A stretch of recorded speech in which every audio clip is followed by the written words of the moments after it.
Thank you very much for having me here and for the honor of opening the conference part of the Berlin Buzzwords 2025. Why am I here? I want to provoke you or motivate you to think about the context of many of the sessions that you will participate in over the next couple of days. There is an exciting program ranging from climate knowledge graphs to data quality, precision farming. And I want to draw your attention to the political context.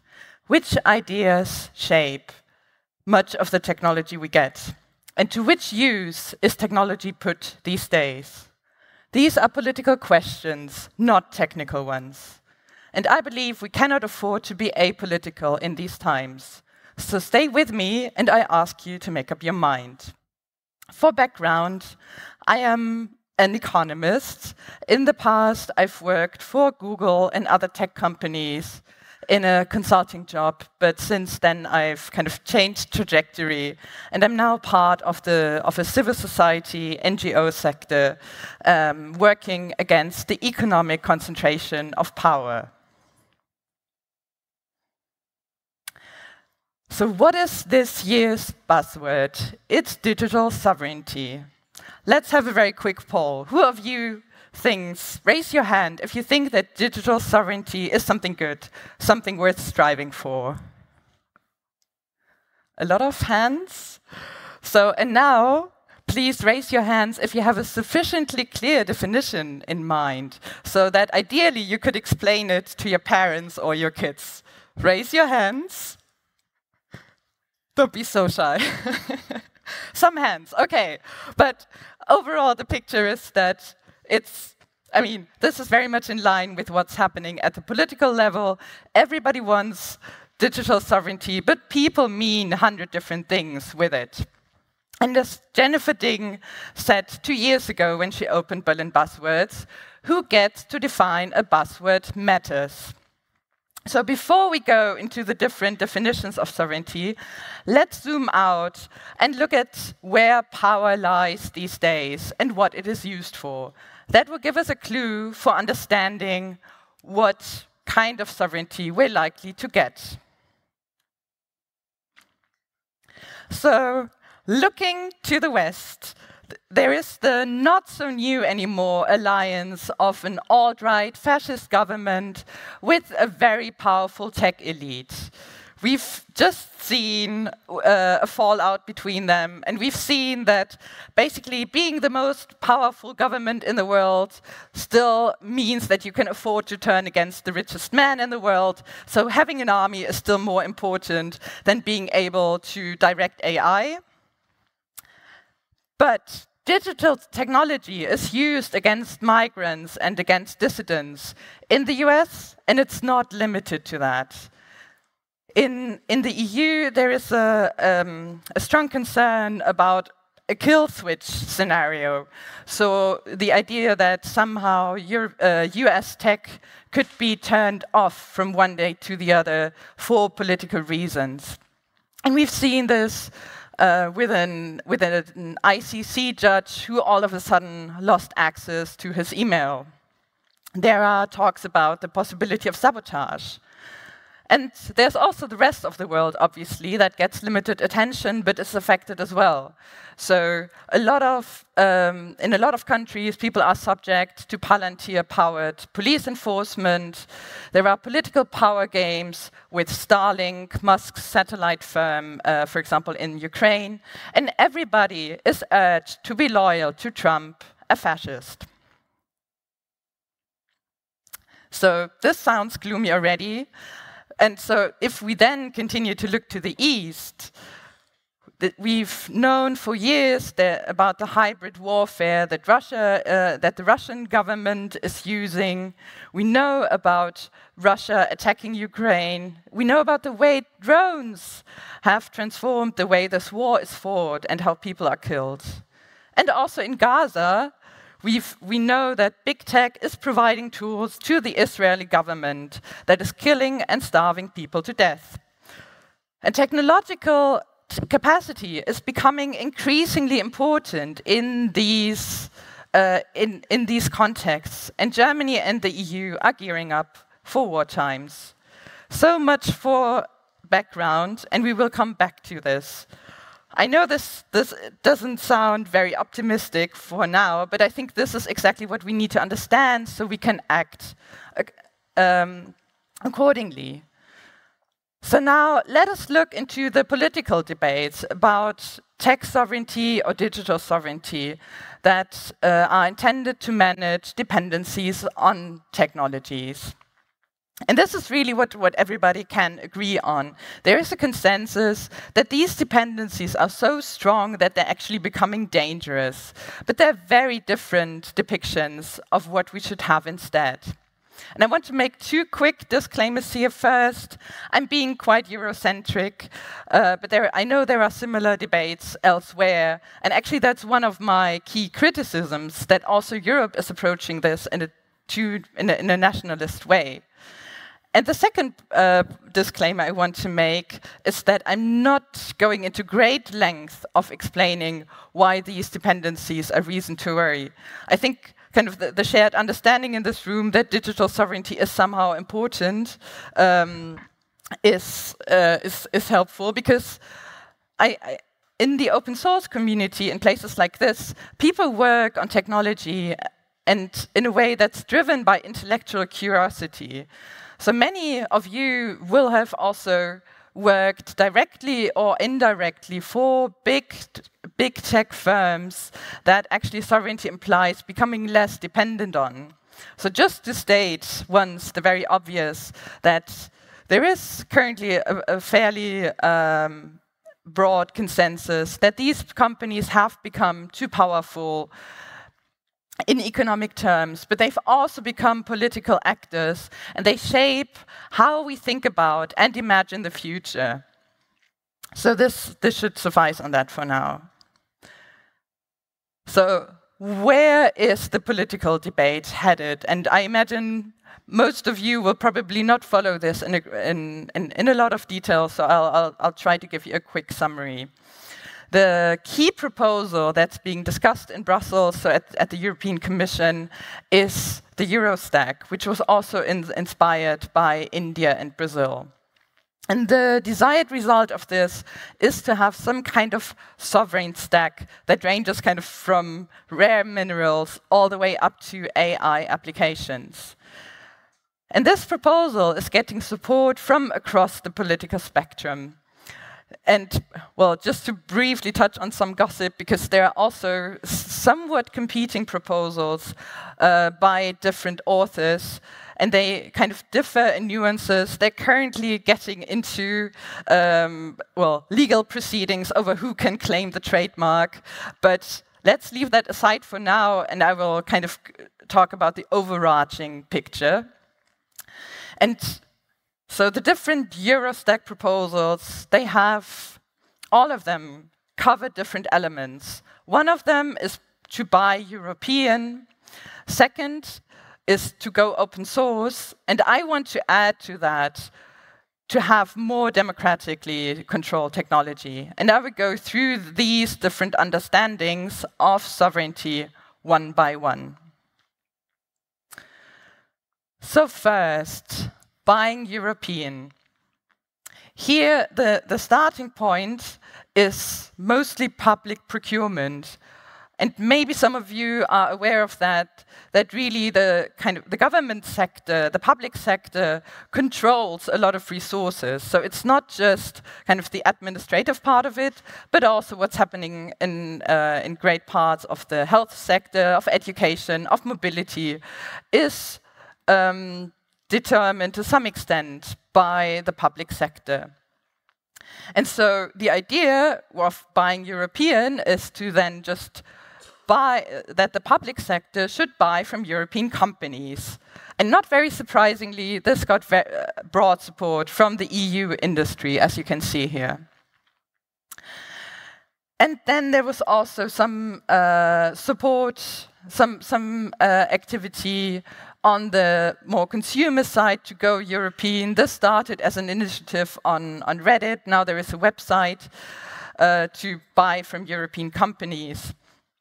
And the common benefit that these initiatives share is that, indeed, it's easier to enforce laws for European companies. But other than that, how are European companies different or better? So these proposals really focus just on origin and not on values. Do they reject foreign products or authoritarianism? So why do they recommend buying, for example, Hungarian pasta instead? They somehow try to frame themselves as apolitical, but I think this is deeply misguided these days. And why I think this is misguided becomes obvious when we look at what's happening in the European Parliament. So, which is where, I mean, a lot of decisions about a lot of money are made. The European Parliament has become very interested in tech sovereignty. And what we see there shows that sovereignty is very much prone to capture by nationalists, even at the EU level. And there it's worth mentioning that, unlike in the past, nationalist parties no longer reject the EU as an institution, but they've become so powerful that instead they want to take over the EU and control it. And so the key report written on tech sovereignty was written by a far-right member of European Parliament. And it's very much anti-regulation and pro-subsidies, more money for EU companies, with a general nationalist tone. And then, just a few weeks ago, there was a somewhat positive surprise, which is a concerted effort by most of the other parties that basically took to rewrite the report with a set of amendments that can only be accepted in full. So they reject some of the nationalist rhetoric, but actually, in terms of substance, they only differ slightly. So overall, what this shows is that buying European is mostly a welcome gift to nationalists. And it's still so vaguely defined that it remains ineffective. So the big tech companies are already trying to find ways around it.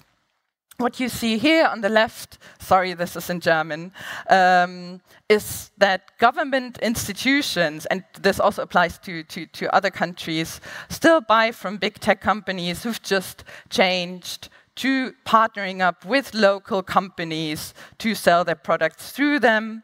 And then on the right-hand side, you see Google and Microsoft launching major marketing campaigns to present themselves as data sovereign options, where basically all we get is data centers are on EU soil. And again, this is the only benefit this brings is really to reduce the kill switch risk, because it's harder to turn technology off when it's when elements of it are physically located in Europe rather than in the US.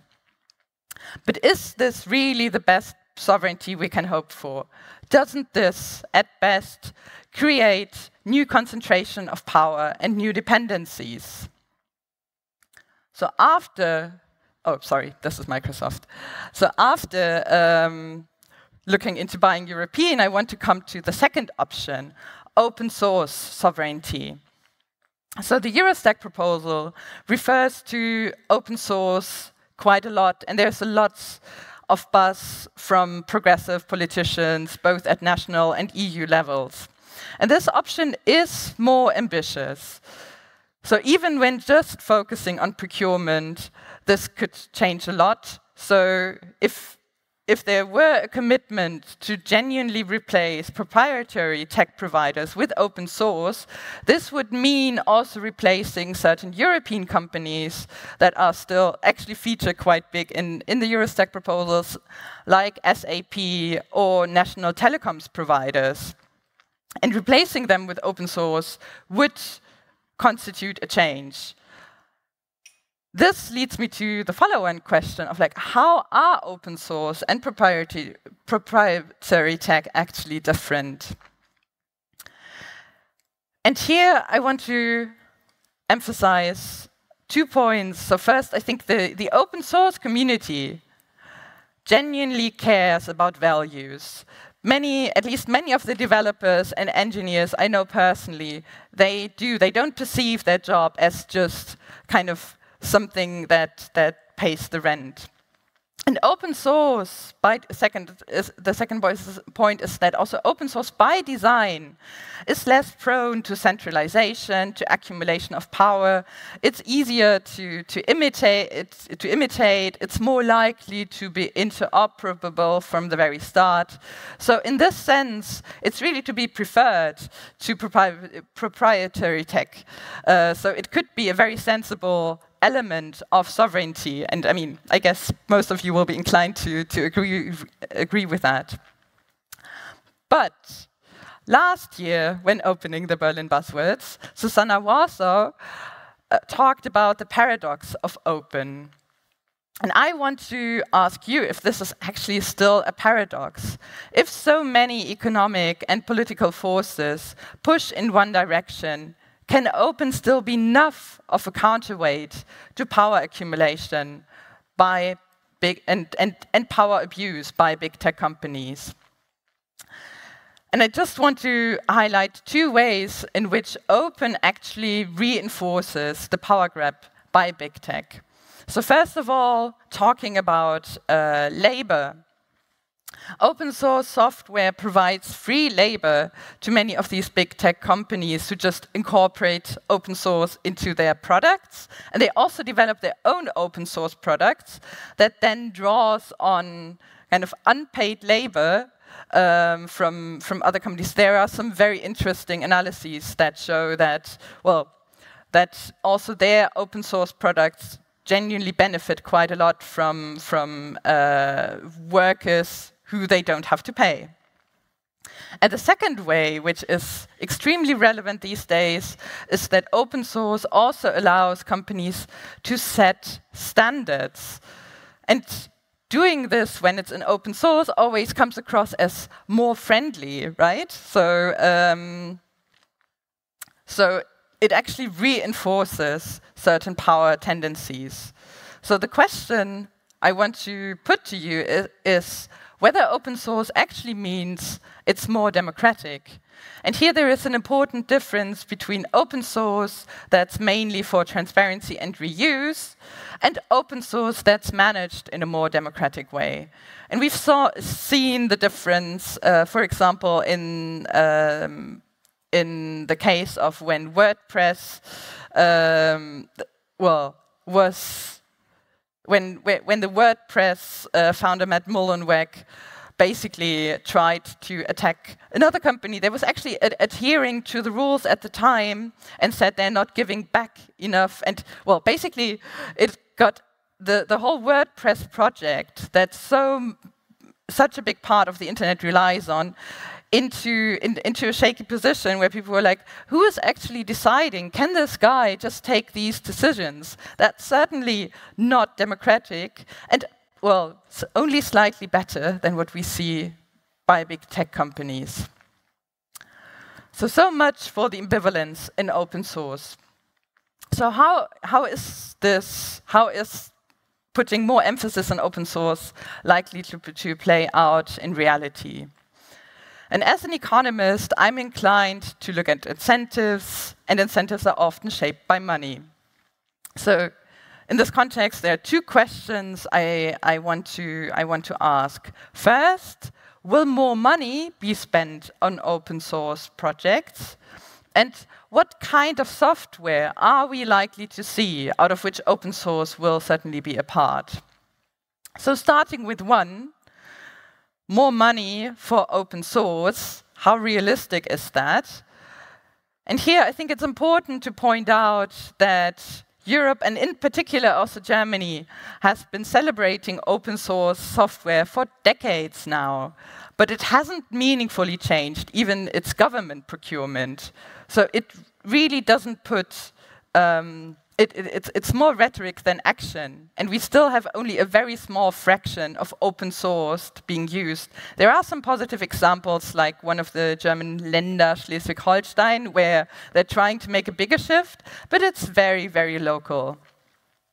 And at the EU level, they are talking about having, for example, a 10 billion euro open source tech fund, which would be modeled after the German sovereign tech fund, now agency. And this is nice, but still much larger sums are put into other activities and specific sectors right now. So which ones? Let's look into this. So what is money being spent on? Which kind of technology is being financed? And this is where we have to come back to the introduction. Military procurement is the hot topic right now, and tech obviously is also keen to get a slice of that.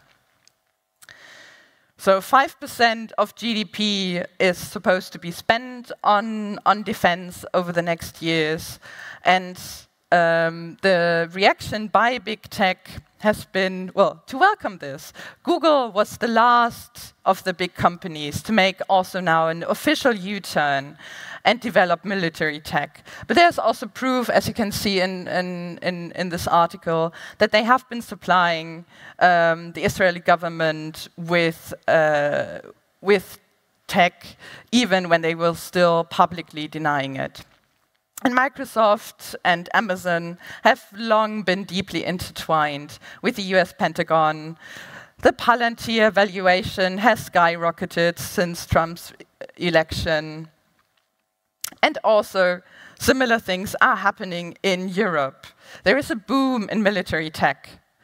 And for example, I know various startups that have been loosening their no military policies.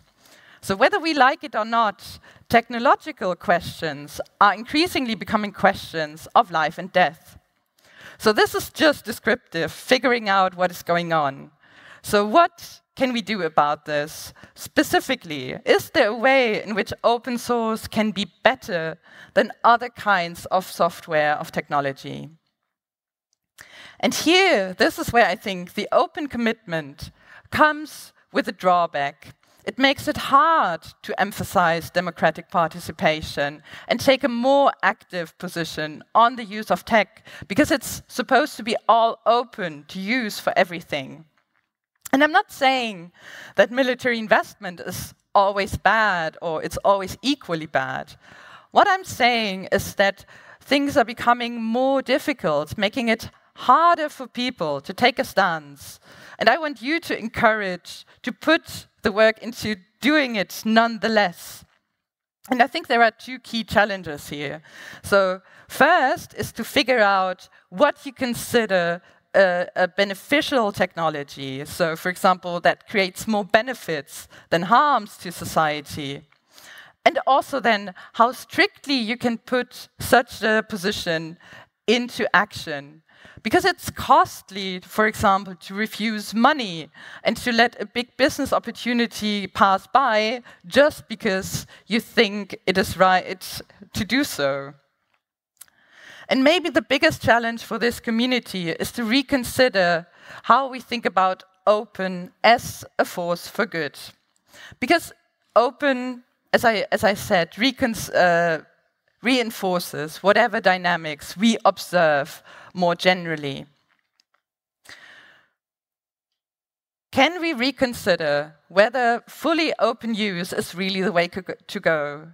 Can we imagine, for example, some form of democratic licensing that would allow developers to exclude certain users?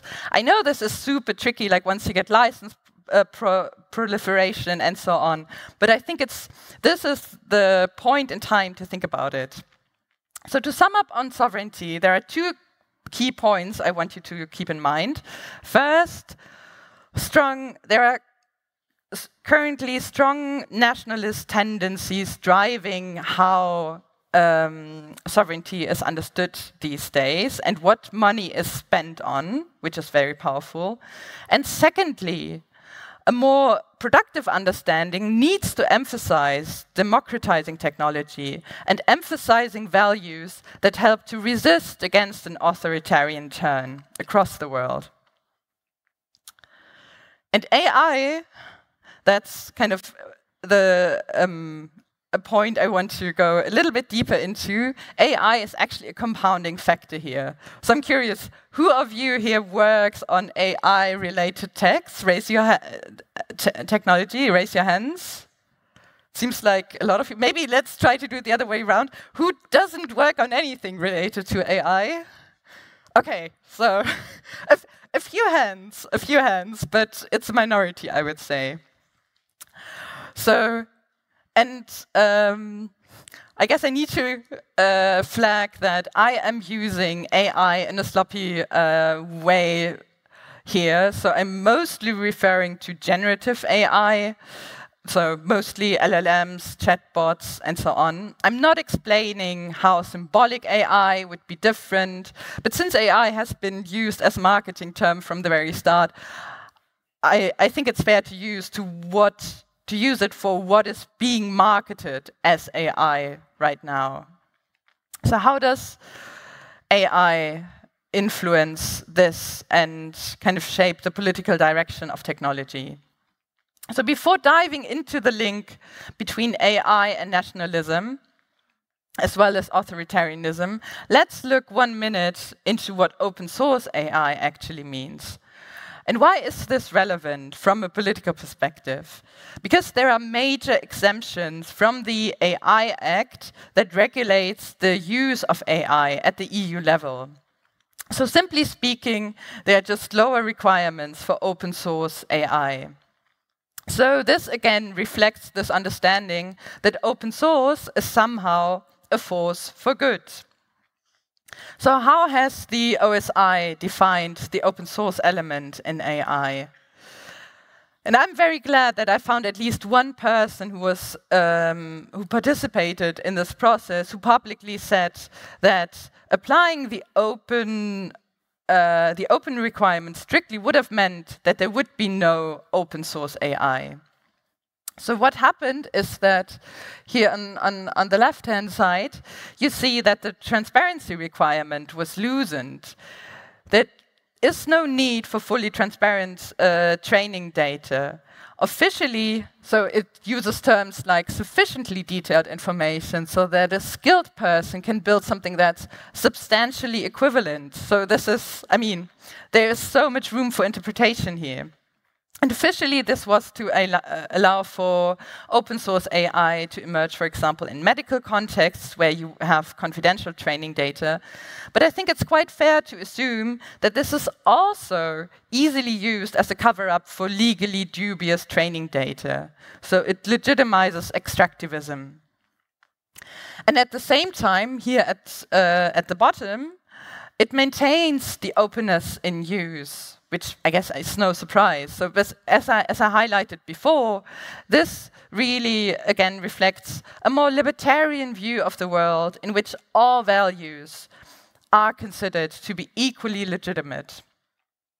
So bearing that in mind, who actually gets to define the purposes which open source AI is used for and which values it is likely to reflect?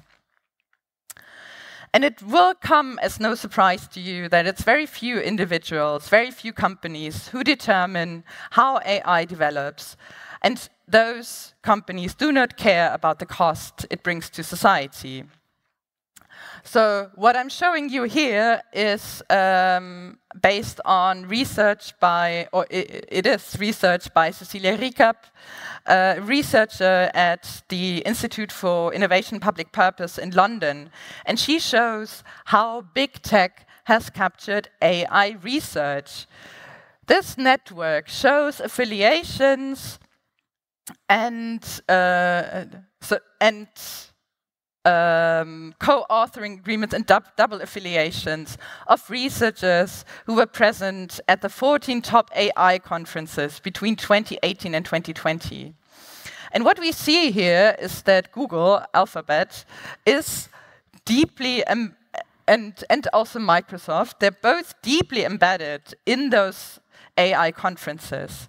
There are some differences, like Google is focusing more on the US and parts of Europe, whereas Microsoft has stronger links with China as well. And this is relevant because it means that those companies are not only directing their own research budgets, but they're learning directly the insights from public funding. And they can steer the public funding to be complementary to their own research. And secondly, they have also captured startups. This shows you the investments that you can track on public databases as of early 2024. And what we see is that Google, Microsoft, Amazon have huge portfolios among startups in general, most of which we can assume to be AI-related in some sense. And Google is at the very top here. With over 2,400 companies they've invested in. So they use a lot of company venture capital. And why do they do this?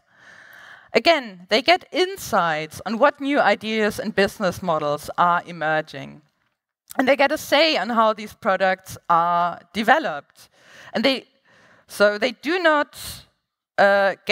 can make sure that their own business models do not get challenged. And these investments only come on top of what we already know as kind of the major exits and acquisitions. And also cloud credits are becoming increasingly an issue because basically all startups need some kind of cloud infrastructure most of the time. And they get just free access in the beginning, which makes them dependent on big tech infrastructure from the start.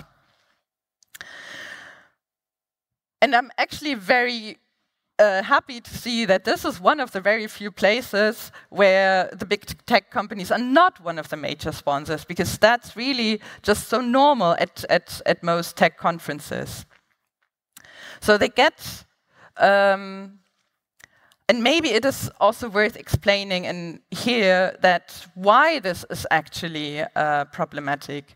Because one could say, well, but it's great, like you get the money, but what they do is that they direct an ecosystem in a way that's friendly to them. So the technology we get is really much more limited than if they did not have this power. Here I can strongly recommend the work of Karen Howe, who's written about the empire of AI. She was within OpenAI for some time and has written about her insights there. And for example, she talks about how it was a strategic decision to go for large models rather than small generative models. And this was driven by competitive concerns. So by going for large, they made sure that only large players had the necessary resources and could, for example, use those large data sets, which also happened to be polluted, and we know some of the consequences of that. But yeah, so this was a strategic choice. So the power to decide how to develop AI is strongly concentrated. Why worry? And here I want to briefly bring your attention to the fact that AI is associated with an increasingly powerful political agenda. And you will not be surprised to hear that this is linked to authoritarianism. And all I want to do is just go a little bit deeper than to just point at Thiel and Musk, even though they are clearly representative for broader developments and of ideologies related to AI development. And the backdrop of this is that AI technology is actually struggling to live up to its promises and failing to be as commercially successful as was promised. But that is not hindering people from pouring more money into this. But the narrative around this has been changing. So on the left-hand side, there was an original overplaying of AI capabilities through doom scenarios. There was a lot of talk about AI safety. OpenAI was even pro-regulation. Musk and others called for a moratorium on AI development about 2 years ago, if some of you remember. But then they just decided to invest even more. And it's important here to understand the role of the belief in artificial general intelligence, AGI, because it's a quasi-religious belief about technology that will automatically become more powerful in a deterministic way, will become more intelligent than humans. But this belief has no clear foundation in science and is also distracting us to think about and talk about who is developing and using AI in which ways. So now, from the left, we've turned to a race for AGI. And the narrative is that we need to invest in AGI, into AI to reach this AGI utopia first, in which AGI will solve all problems in society, because otherwise China wins and we all end up in dystopia again. And this is a politically powerful narrative. So significant sums are being spent on AI in Europe, but not kind of with a clear technical purpose, but with a rhetoric of global competition. And AI is really shaping the vision of what a bright future could look like. There's hardly any mention anymore of climate change, inequality, or other societal challenges. And I find this particularly obvious in this AI continent agenda, where one can see how much AI has become the answer to all questions.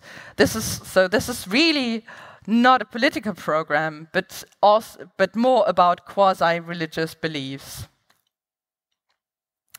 And why is the quasi-religious nature of these beliefs so important? Because, again, this is becoming less and less about technicality, but it's becoming associated with ethics and political imperatives. And I will only touch on a few of those here.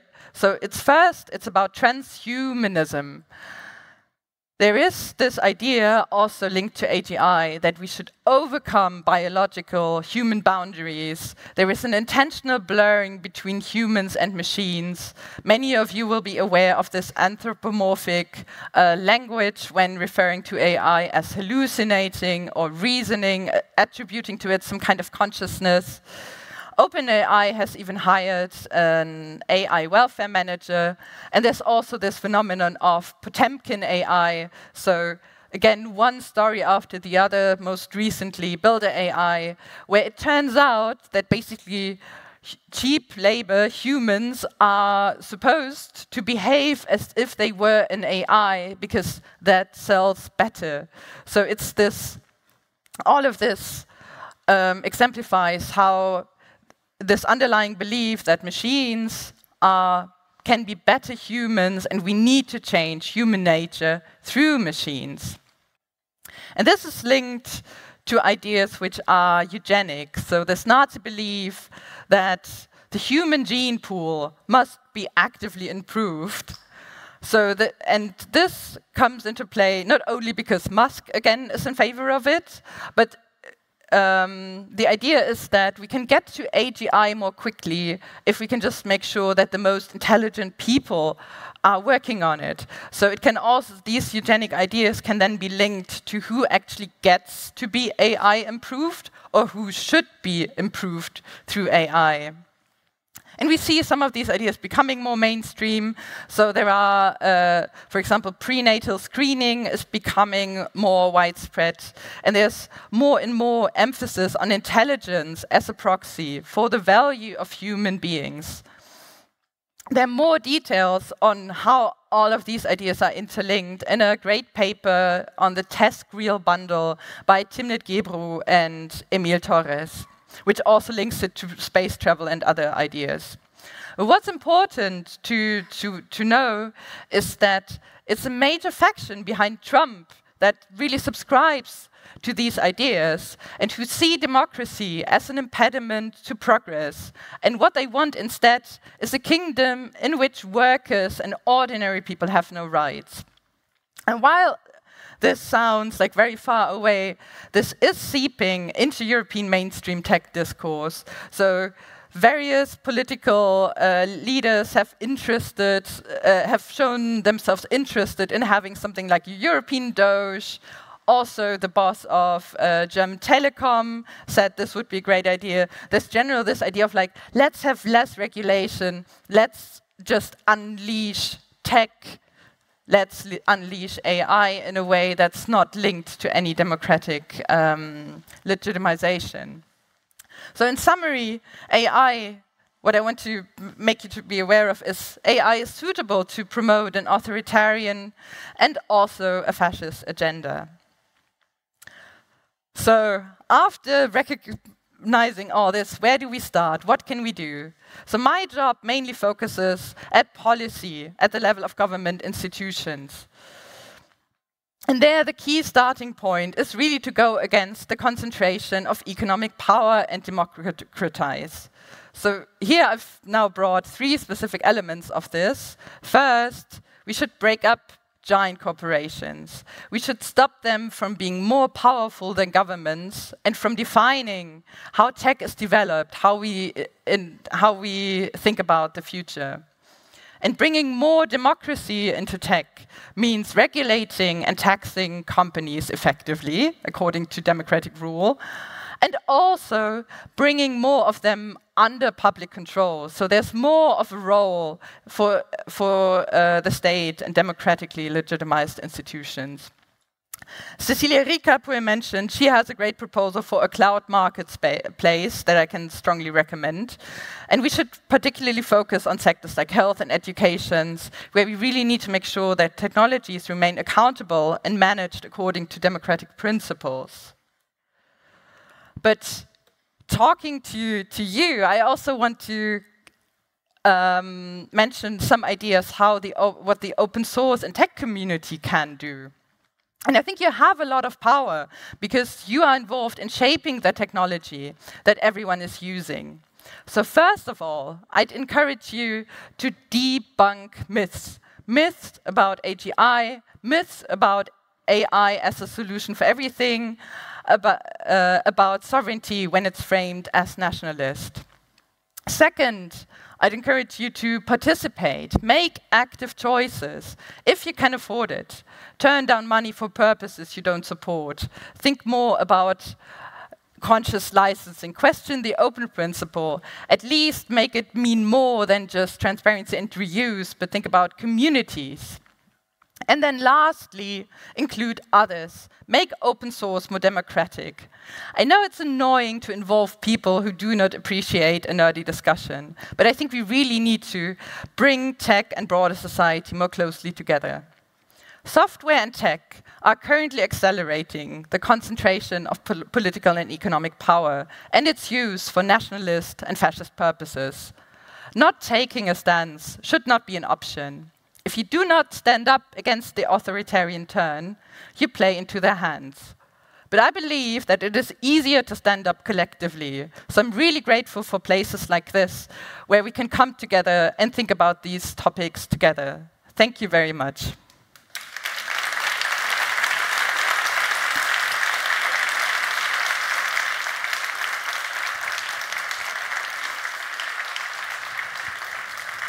Amazing talk.